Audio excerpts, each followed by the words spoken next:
In today's video, I'm going to teach you how to appear missing header and footer in Microsoft Word. In this tutorial, I'll show you how to make a missing header and footer appear again when they seem to have disappeared from your Word document. This can sometimes happen when the space between pages is hidden, making the document look like the header and footer are no longer there. Let's get started. First, open your Microsoft Word document. This is the document where the header and footer are currently not appearing. As you can see, the main content of the page is visible, but the usual space at the top and bottom of the page is missing.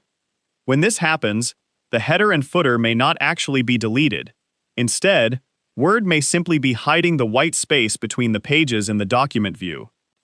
To make the header and footer appear again, move your mouse pointer to the gray line at the top of the page.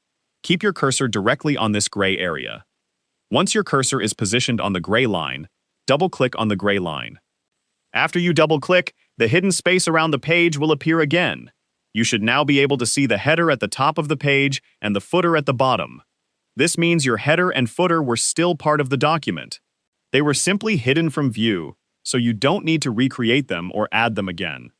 You can now continue working on your document as usual. The header and footer area should remain visible while you're working in the document. If you want to hide the header and footer again, you can do that just as easily. Move your cursor to the end of the page and position it over the blank space between the pages. Once your cursor is in the correct area, double-click on the blank space. After you double-click, the space between the pages will be hidden again. You will notice that the footer is no longer visible, and the document will return to the compact view.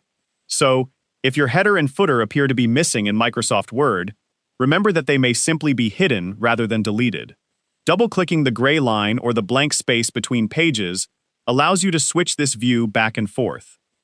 This is a simple way to make your document easier to work with while keeping your existing header and footer intact. If you found this video helpful, let me know in the comments, give it a like, subscribe to the channel,